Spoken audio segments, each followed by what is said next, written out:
और शानदार अंदाज में शुरू हुआ कॉन्स फेस्टिवल। ये हर साल आयोजित होने वाला एक प्रतिष्ठित अंतर्राष्ट्रीय फिल्म समारोह है जहां दुनिया भर की बेहतरीन फिल्में प्रदर्शित की जाती हैं।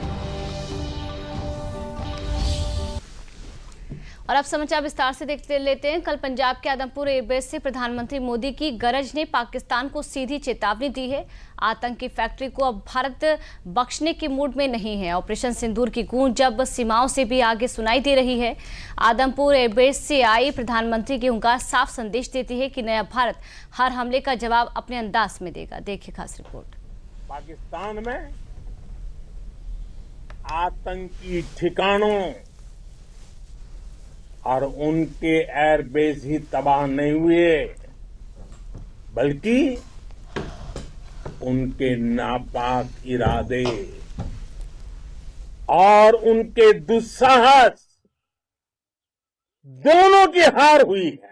पंजाब के आदमपुर से पीएम मोदी की ये गर्जना आतंकी फैक्ट्री पाकिस्तान को सीधी चेतावनी है। पीएम मोदी मंगलवार को पंजाब में आदमपुर एयरबेस में बहादुर एयर वॉरियर से मुलाकात करने पहुंचे। पंजाब के आदमपुर एयरबेस जब पीएम मोदी पहुंचे तो उनका अंदाज अलग था। पीएम मोदी की कैप पर त्रिशूल बना हुआ था। पीएम ने अपने संबोधन की शुरुआत भारत माता के जय घोष के साथ की तो जवानों का जोश हाई हो गया। भारत माता की, भारत माता की।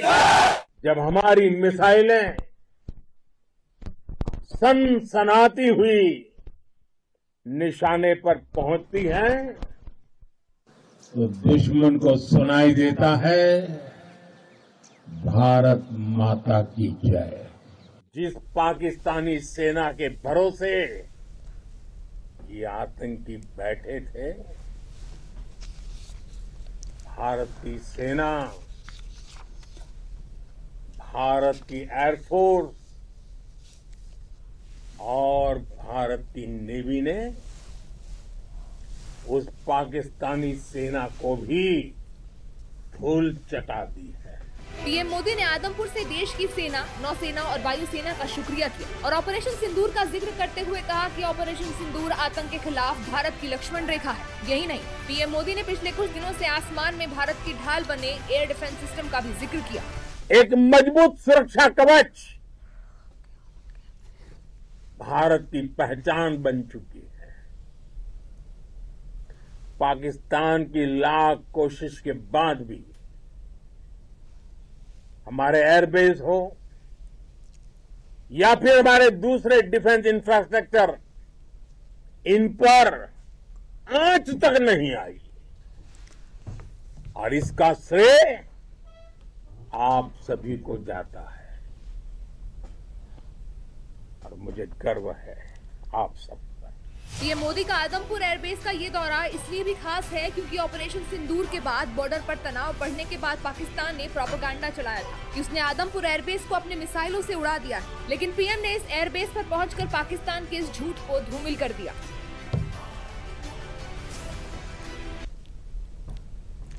ऑपरेशन सिंदूर की शौर्य और पराक्रम की पूरी दुनिया में चर्चा हो रही है। पाकिस्तान के आतंक के खिलाफ हमारी सेना की सफलता का जश्न मनाने के लिए सिविल सोसाइटी की ओर से पूरे देश में तिरंगा यात्रा निकाली जा रही है, जिससे लोगों का जबरदस्त समर्थन भी मिल रहा है। विभिन्न राज्यों में यात्राओं के जरिए देश को ऑपरेशन सिंदूर की जानकारी दी जा रही है। इस दौरान लोगों में देशभक्ति का संचार देखते ही बढ़ रहा है। भारतीय सशस्त्र बलों ने 6 से 7 मई की रात पाकिस्तान और पीओके में घुसपैठ कर ऑपरेशन सिंदूर के तहत 9 आतंकी ठिकानों को तबाह किया और 100 से ज्यादा आतंकवादी मार गिराए थे। ऑपरेशन सिंदूर को अंजाम देकर भारतीय सेना ने आतंकवाद पर जो करारा प्रहार किया, उसने हर देशवासी का सीना गर्व से चौड़ा कर दिया है। सेना के इस शौर्य को सलाम करते हुए यूपी के कुशीनगर में 7 मई के बाद जन्मी कई बेटियों का नाम सिंदूर रखा गया है। देखिए रिपोर्ट। जब देश की तीनों सेनाएं ऑपरेशन सिंदूर चलाकर पाकिस्तान को सबक सिखा रही थी, तो हर नागरिक इससे जुड़ाव महसूस कर रहा था। इस बीच कुशीनगर में देश के प्रति समर्पण का अद्भुत उदाहरण देखा गया। जिले में कई परिवार वालों ने 7 मई के बाद जन्मी बेटियों का नाम सिंदूर रखा है। घर वालों ने कहा कि ऑपरेशन सिंदूर की सफलता के बाद अब सिंदूर एक शब्द नहीं बल्कि एक भावना है। इसीलिए हमने अपनी बेटी का नाम सिंदूर रखने का फैसला किया है। जो भारत पाकिस्तान पर जो लड़ाई हुआ है, उसके जो सिंधु नाम मिटा है, उसके वजह से हम अपनी बेटिया का नाम सिंधु रखे हैं। जो जम्मू कश्मीर में हमला हुआ था उसके लिए सेना के प्रति दायित्व मतलब देते हुए अपनी बिटिया का नाम सिंदूर रखा। वहीं संयुक्त जिला चिकित्सालय और मेडिकल कॉलेज में ऑपरेशन सिंदूर के दौरान जन्मी बच्चियों में से 17 बच्चियों का नाम सिंदूर रखा गया। हमारे जिला संयुक्त चिकित्सालय मेडिकल कॉलेज से जो अटैच है MCH विंग में 17 नवजात बच्चियों का जन्म हुआ।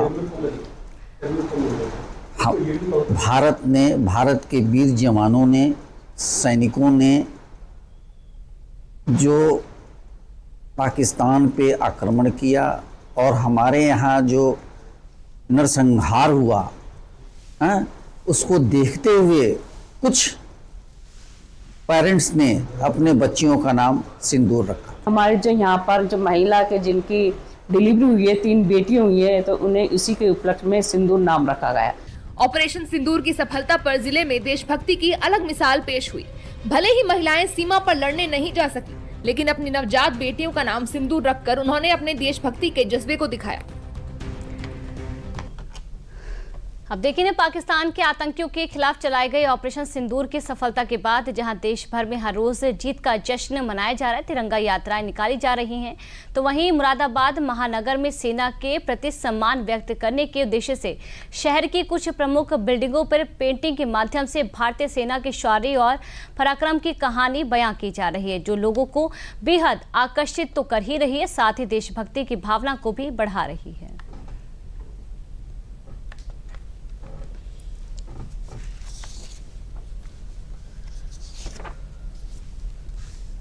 सम्मान में हमने आने वाली जो हमारी युवा पीढ़ी है वो उससे प्रेरणा ली, ऐसा हमने सोच के निर्माण करा रहे हैं। और कुछ जो दीवारों पर जो आकृतियाँ, कलाकृतियाँ बनाई जा रही हैं उसके अंदर भी एक संदेश है कि आने वाले जो हमारे बच्चे हैं जिन्होंने अभी अपने जीवन में कभी युद्ध ही नहीं देखा है, उन्हें पता ही नहीं है कब कैसे युद्ध से बचाव किया जाए, किस तरह सैनिक उसको वो करते हैं, वो सब भी अब हम प्रदर्शित कर रहे हैं। देश को किस तरह हमारे वीर जवानों ने, सैनिकों ने अपने प्राणों की आहुति देकर आज़ादी को अक्षुण्ण रखा है, वो सब भी हम जगह जगह उसको दिखा रहे हैं। यही हमारा उद्देश्य है। चलिए समाचार में रुक लेते एक छोटे से ब्रेक के लिए।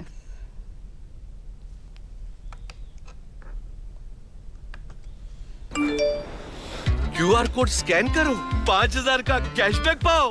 वाह, दिल बन गया। UPI पिन एंटरिंग सिर्फ पैसे भेजने के लिए है। RBI कहता है जानकार बनिए, सतर्क रहिए। ब्रेक के बाद एक बार फिर आप सभी का स्वागत है। समाचारों का रुख कर लेते हैं। भारत के अगले प्रधान न्यायाधीश CJI के तौर पर न्यायमूर्ति भूषण राम कृष्ण गवई आज पद संभालेंगे।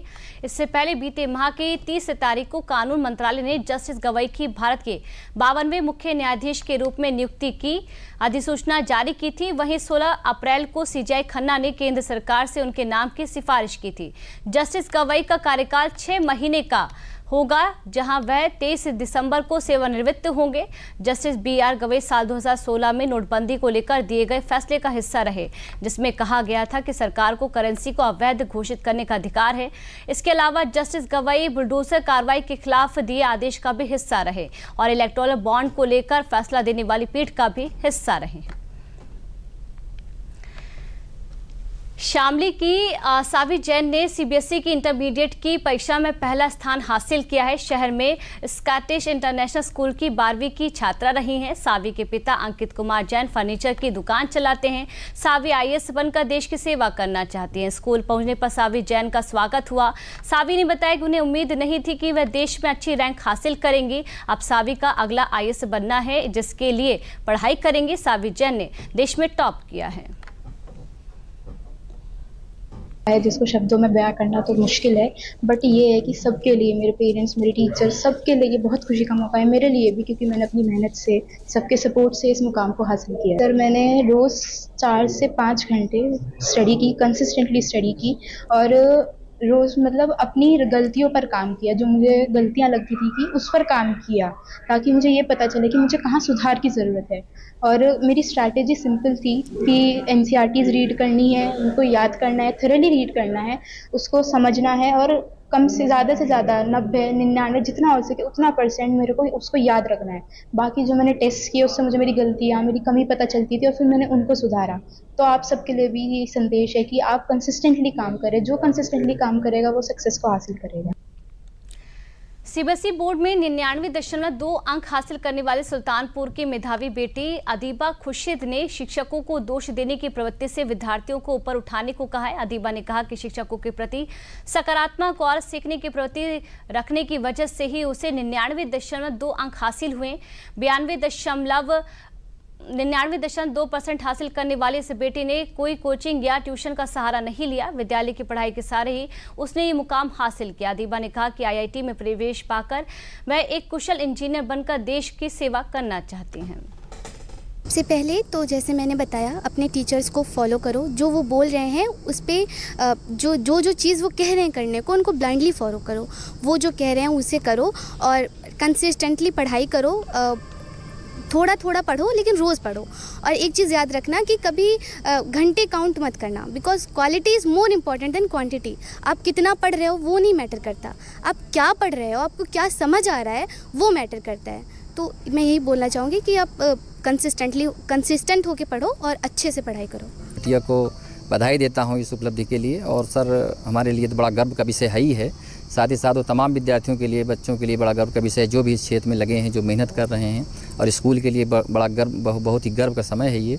और मैं इस पल में सर अपने आप को बहुत खुशी महसूस कर रहा हूँ। उसने कहा कि हमको टीचर्स को ब्लाइंडली फेथ करना चाहिए, तो उसने उस चीज़ को 1 by 1 पूरा कॉपी किया और 100% अचीव करने की कोशिश की और किया भी। उसको हम हर बच्चे को उतना ही देते हैं, बल्कि एक एक बच्चे का टैलेंट देख के, अगर वीक स्टूडेंट है तो वो कैसे कितना हासिल कर सकता है उसकी प्रतिभा को पहचानने की कोशिश करते हैं। चलिए समाचार में वक्त हो चला एक और छोटे से ब्रेक का।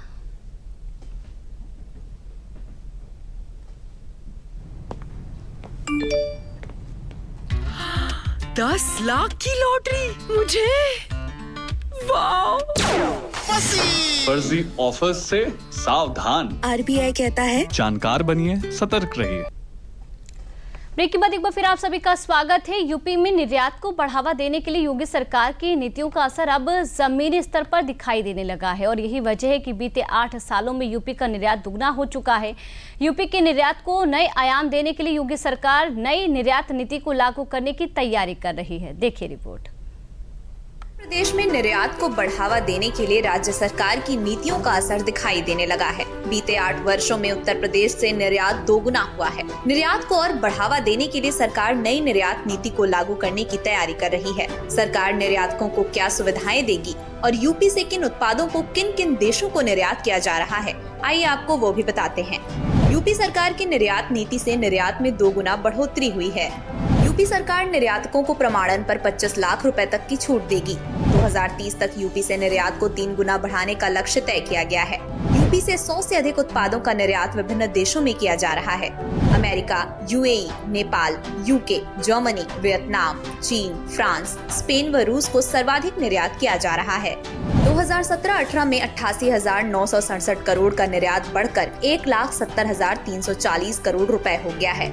यूपी का इलेक्ट्रिकल उत्पादों का निर्यात 4,056 करोड़ से बढ़कर 38,756 करोड़ हुआ है। कपड़ों और अपैरल उत्पादों का निर्यात 9,114 करोड़ से बढ़कर 14,053 करोड़ हुआ।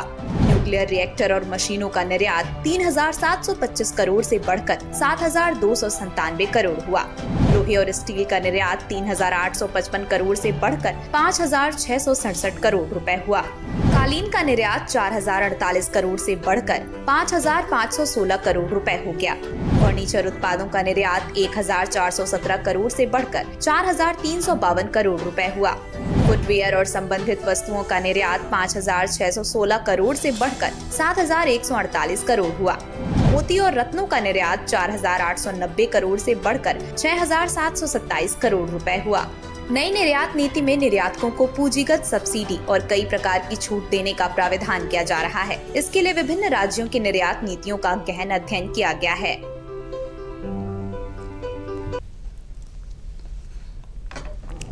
चित्रकूट अब सिर्फ धार्मिक और ऐतिहासिक पहचान नहीं रखता, बल्कि अब जिला क्षेत्र में पूरे देश में नाम कमा रहा है। कभी शिक्षा से कोसों दूर रहने वाला चित्रकूट जनपद आज डिजिटल क्लासरूम, स्मार्ट स्कूल और बेहतर आधारभूत सुविधाओं के दम पर नीति आयोग की वर्ष 2024-25 की रिपोर्ट में देश के आकाशात्मक टॉप 10 जिलों की सूची में शामिल हो गया है, जहां कुछ साल पहले तक बिजली और पानी तक की व्यवस्था नहीं थी। लेकिन आज यहां स्मार्ट क्लास, साफ सुथरे क्लासरूम और बच्चों की मुस्कान ये बता रही कि बदलाव सच में हुआ है।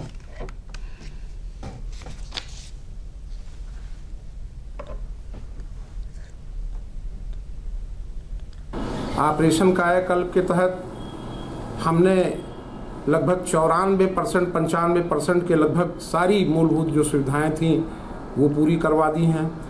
चाहे बाउंड्री वाल हो, शौचालय हो, गर्ल्स टॉयलेट हो, जो हमारे एस्पिरेशनल डिस्ट्रिक्ट के इंडिकेटर्स हैं, इनको हमने जो है पूरा करने का प्रयास किया है और उसमें हमको अच्छी सफलता मिली है।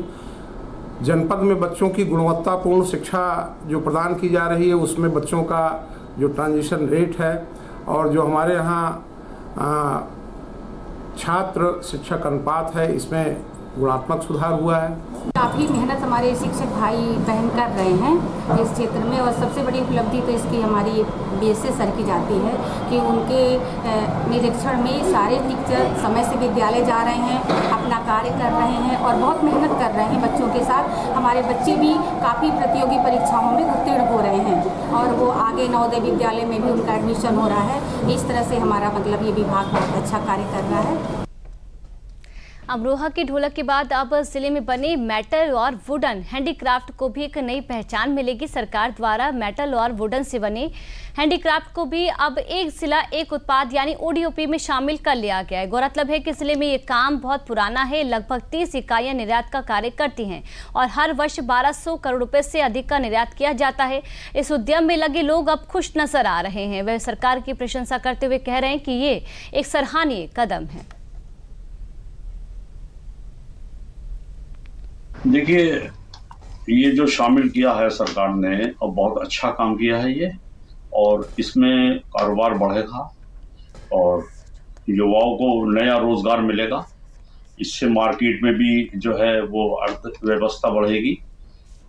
हमारा भी कहना यही था कि इसको ओडीओपी में जोड़ा जाए हैंडीक्राफ्ट को। हैंडीक्राफ्ट हमारे अमरोहा का बहुत पुराना हैंडीक्राफ्ट है और मैं तकरीबन 55 साल से इसको कार्य को करता चला रहा हूँ और तमाम विदेशों में माल जाता है, ये लोकल में भी जाता है और बहुत सारे कारीगर हमारे हमसे जुड़े हुए हैं और बहुत सारे कारीगरों को इससे लाभ मिलता है। एक जनपद एक उत्पाद योजना उत्तर प्रदेश में अपनी एक विशिष्ट पहचान रखता है। जनपद अमरोहा में पहले से ही ढोल और रेडीमेड गारमेंट्स जो यहाँ के विशिष्ट उत्पाद हुआ करते थे, उनको पहले से ही हम लोग एक जनपद एक उत्पाद योजना में रखे हुए थे। लेकिन 7-8 सालों में हम देख रहे थे इसमें एक सैचुरेशन भी आ रहा है, ढेर सारे लाभार्थी इसमें लाभ ले चुके हैं। अभी डिमांड आ रही थी क्योंकि अमरोहा में लकड़ी का काम बहुत ज़्यादा होता है और यहाँ पे वुडन और मेटलिक हैंडीक्राफ्ट की बहुत बड़ी इकाइयाँ आ चुकी हैं। जैसे आप देखिए सीएल गुप्ता है, स्टोनमैन है, MGA है। तो ऐसे कम से कम आज छोटे कारोबार के लिए भी 200 से ज़्यादा इकाइयाँ हैं जो इस सेक्टर में काम कर रही हैं। यूपी के बाराबंकी से जहां सतरेक थाना क्षेत्र में आने वाले सैयद सलार साहू गाजी की मजार पर होने वाले मेले पर प्रशासन ने रोक लगा दी है। क्या है पूरा मामला, देख लेते हैं इस रिपोर्ट में। और बहराइच के बाद बाराबंकी के थाना सतरिक क्षेत्र में स्थित सैयद सलार साहू गाजी बूढ़े बाबा की मजार पर होने वाला वार्षिक मेला इस साल नहीं लगेगा। प्रशासन ने शांति व्यवस्था के मद्देनजर इस आयोजन की अनुमति नहीं दी है। मेला 14 से 18 मई 2025 तक आयोजित होना था। कुछ संगठनों का दावा है कि वो महमूद गजनवी की सेना के सेनापति थे, जिसने सोमनाथ मंदिर पर आक्रमण के साथ साथ जबरन धर्मांतरण भी कराए। ज्ञापनों के माध्यम से प्रशासन से मांग की गई थी कि ऐसे व्यक्ति के नाम पर धार्मिक मेला नहीं होना चाहिए। आरोप है कि इतिहास को तोड़ मरोड़ कर उन्हें सूफी संत के रूप में प्रस्तुत किया जा रहा है। वहीं हाल के थाना दिवस में स्थानीय लोगों ने दरगाह परिसर में अतिक्रमण की शिकायतें की थी, जिससे विवाद और गहरा गया। थाना सतरिक अंतर्गत 14 मई से 18 मई तक होने वाला सैयद सलार साहू गाजी उर्फ बूढ़े बाबा की मजार पर लगने वाला उर्स मेला, इस बार जहां पर मेला लगता था वहां पर कतिपय लोगों के द्वारा जमीन के संबंध में कतिपय आपत्तियां दर्ज की गई हैं। इस विवाद के दृष्टिगत तथा वर्तमान परिस्थितियों के दृष्टिगत मेले के लिए अनुमति नहीं दी गई है, इसलिए वहां पर मेले का आयोजन इस बार नहीं हो रहा है। इसके साथ ही उस मेला कमेटी, उसके जो सदस्यगण हैं, उनके द्वारा भी एक वीडियो जारी किया गया है, जिसमें उनके द्वारा यह अपील लोगों से किया गया है कि श्रद्धालु इस बार वहां पर ना आए, क्योंकि उस मेला का इस बार आयोजन नहीं हो रहा है। प्रबंधन कमेटी ने सोशल मीडिया पर वीडियो जारी कर श्रद्धालुओं से मेले में न आने की अपील की है। कमेटी ने लखनऊ, कानपुर और आसपास के जिलों के श्रद्धालुओं से विशेष अनुरोध किया है कि वे इस बार मेले में न आएं। मथुरा में स्वच्छ भारत मिशन ग्रामीण के लक्ष्य को साकार करने हेतु जिलाधिकारी चंद्र प्रकाश सिंह और जिला पंचायत राज अधिकारी धनंजय जायसवाल द्वारा जनपद के 495 ग्राम पंचायतों के प्रधानों एवं 129 ग्राम पंचायत सचिवों की 1 दिवसीय उन्मुखीकरण कार्यशाला के साथ प्लास्टिक मुक्त ब्रिज की रज अभियान की शुरुआत की गई। जिलाधिकारी चंद्र प्रकाश सिंह ने कहा कि ग्राम पंचायत को सिंगल यूज प्लास्टिक कूड़े से मुक्त करें। ग्रामीणों की सहभागिता से ब्रिज की रज प्लास्टिक मुक्त होगी।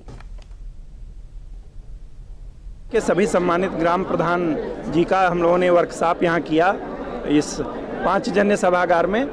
उद्देश्य ये है कि जो ब्रज है हमारा पूरा मथुरा जनपद है उसको प्लास्टिक मुक्त किया जाए, क्योंकि यहाँ की रज बहुत ही पवित्र है और यहाँ लोग परिक्रमा करने आते हैं, चाहे वो श्री गिरिराज जी की परिक्रमा करें या श्री वृंदावन धाम की परिक्रमा करें, 84 कोस की परिक्रमा करें। और प्लास्टिक से न केवल हमारा पर्यावरण प्रदूषित होता है बल्कि तरह तरह की बीमारियां भी फैलती हैं। इसके अलावा सभी आंगनबाड़ी कार्यकर्तियों को हम लोगों ने CSR फंड HPCL कंपनी की तरफ से बेइंग मशीन दी है। इसके अलावा माननीय मुख्यमंत्री जी ने कुछ प्रधानों को जो अच्छा काम किए थे उनको प्रोत्साहन राशि दी है, किसी को 35 लाख दिया, किसी को 30 लाख दिया ग्राम पंचायतों को, उनको भी हम लोगों ने सम्मानित किया है। ब्रज की रज में प्लास्टिक न रहे और ब्रज की रज की महत्ता बनी रहे, पवित्रता बनी रहे, यहाँ देश विदेश से लोग आते हैं, उसको ये ब्रज मथुरा क्षेत्र सुंदर दिखे, इसके लिए जिलाधिकारी महोदय के नेतृत्व में और सीडो साहब के मार्गदर्शन में हम लोग प्रधानों के साथ ये अभियान चला रहे हैं कि हर घर बोरी, मेरी प्लास्टिक मेरी जिम्मेदारी। भारत और पाकिस्तान के बीच तनाव में कमी के बाद IPL की शुरुआत 17 मई से होगी। इस बार IPL के कुल 13 मैच 6 शहरों में खेले जाएंगे, जिनमें डबल हेडर मुकाबले भी शामिल हैं। देखिए रिपोर्ट। IPL 2025 को एक बार फिर से शुरू करने की प्लानिंग तय हो चुकी है। भारत और पाकिस्तान के बीच तनाव कम होने के बाद IPL के नए शेड्यूल का ऐलान किया जा चुका है। IPL 2025 की एक बार फिर से शुरुआत 17 मई से हो रही है। वहीं इस टूर्नामेंट का फाइनल 3 जून को होगा। IPL के बाकी 13 मैच 6 शहरों में खेले जाएंगे। 18 और 25 मई को 2-2 डबल हेडर मुकाबले होंगे। आइए जानते हैं IPL का नया शेड्यूल क्या है। 17 मई को रॉयल चैलेंजर्स बेंगलुरु का कोलकाता नाइट राइडर्स से बेंगलुरु में मुकाबला होगा। 18 मई को राजस्थान रॉयल्स का पंजाब किंग्स का जयपुर में मुकाबला खेला जाएगा। 18 मई को ही दिल्ली कैपिटल्स का गुजरात टाइटंस से दिल्ली में मुकाबला खेला जाएगा। 19 मई को लखनऊ सुपर जायंट्स का सनराइजर्स हैदराबाद से लखनऊ में मुकाबला होगा। 20 मई को चेन्नई सुपर किंग्स का राजस्थान रॉयल्स से दिल्ली में मुकाबला होगा। 21 मई को मुंबई इंडियंस का दिल्ली कैपिटल्स से मुंबई के स्टेडियम में मुकाबला खेला जाएगा। 22 मई गुजरात टाइटंस का लखनऊ सुपर जायंट्स से अहमदाबाद में मुकाबला खेला जाएगा। 23 मई को रॉयल चैलेंजर्स बेंगलुरु का सनराइजर्स हैदराबाद का बेंगलुरु में मैच होगा। 24 मई को पंजाब किंग्स का दिल्ली कैपिटल्स से मुकाबला जयपुर में होगा। 25 मई को गुजरात टाइटंस का चेन्नई सुपर किंग्स से अहमदाबाद में मुकाबला खेला जाएगा। 25 मई को ही सनराइजर्स हैदराबाद का कोलकाता नाइट राइडर्स से दिल्ली के स्टेडियम में मुकाबला होगा। 26 मई को पंजाब किंग्स और मुंबई इंडियंस का जयपुर में मैच खेला जाएगा। 27 मई को लखनऊ सुपर जायंट्स का रॉयल चैलेंजर्स बेंगलुरु से मुकाबला लखनऊ में खेला जाएगा। 29 मई को पहला क्वालिफायर मैच खेला जाएगा। 30 मई को एलिमिनेटर मैच खेला जाएगा। 1 जून को दूसरा क्वालिफायर मैच खेला जाएगा। 3 जून को फाइनल मुकाबला खेला जाएगा। प्लेऑफ और फाइनल मैच के स्थानों की घोषणा अभी बाकी है। BCCI ने एक बयान में कहा है कि सरकार और सुरक्षा एजेंसियों और सभी प्रमुख हितधारकों के साथ व्यापक विचार विमर्श के बाद बोर्ड ने बचे सत्र को आगे बढ़ाने का फैसला किया है। भारत सरकार ने नई दिल्ली में पाकिस्तान के उच्चायोग में काम कर रहे एक पाकिस्तानी अधिकारी को पर्सोना नॉन ग्राटा अवांछित व्यक्ति घोषित किया है। यह अधिकारी अपने दायित्व से बाहर की गतिविधियों में शामिल था। इस अधिकारी को 24 घंटे के भीतर भारत छोड़ने का आदेश दिया गया है।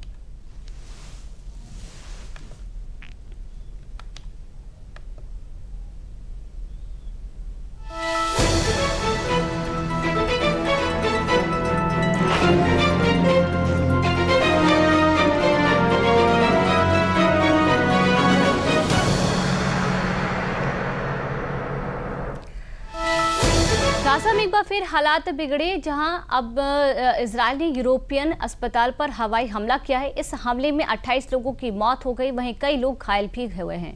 इजरायली रक्षा बलों ने दावा किया कि अस्पताल में नीचे बने अंडरग्राउंड कमांड सेंटर छिपे, जहां हमास आतंकियों को निशाना बनाकर हमला किया गया।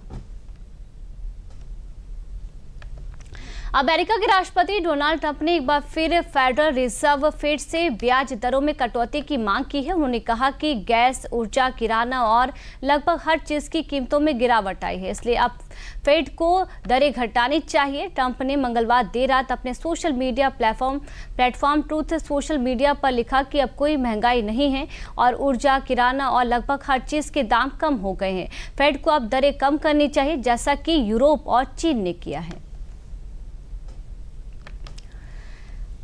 फ्रांस में दुनिया के सबसे प्रतिष्ठित फिल्म महोत्सव कांस फिल्म फेस्टिवल 2025 की शुरुआत हो गई है। हर बार की तरह इस बार भी रेड कार्पेट पर भारतीय सितारों की चमक और फिल्मों की स्क्रीनिंग देखने को मिलेगी। यह 78वां संस्करण 24 मई तक चलेगा और दुनिया भर के सिनेमा प्रेमियों को निगाहें एक बार फिर रेड कार्पेट पर चमकते सितारों शानदार फिल्मों पर टिकी रहेंगी। और अंत में एक नजर आज की हेडलाइंस पर। पंजाब के आदमपुर एयरबेस में प्रधानमंत्री मोदी का पाकिस्तान को कड़ा संदेश, कहा कि अपनी शर्तों पर देंगे हर आतंकी हमले का जवाब।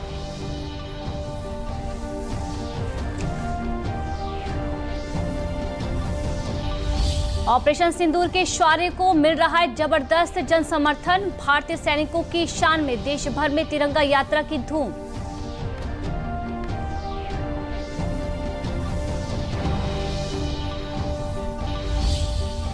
Justice B R. गवई आज से संभालेंगे सुप्रीम कोर्ट के प्रधान न्यायाधीश का पद। कई बड़े फैसलों में शामिल रहे जस्टिस गवई का इस साल 23 नवंबर तक होगा कार्यकाल।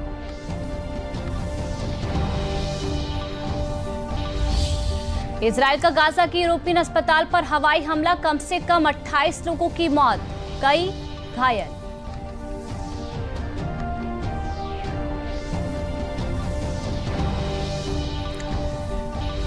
और शानदार अंदाज में शुरू हुआ कांस फिल्म फेस्टिवल। ये हर साल आयोजित होने वाला एक प्रतिष्ठित अंतर्राष्ट्रीय फिल्म समारोह है, जहां दुनिया भर की बेहतरीन फिल्में प्रदर्शित की जाती हैं। समाचारों में फिलहाल के लिए इतना ही। नमस्कार।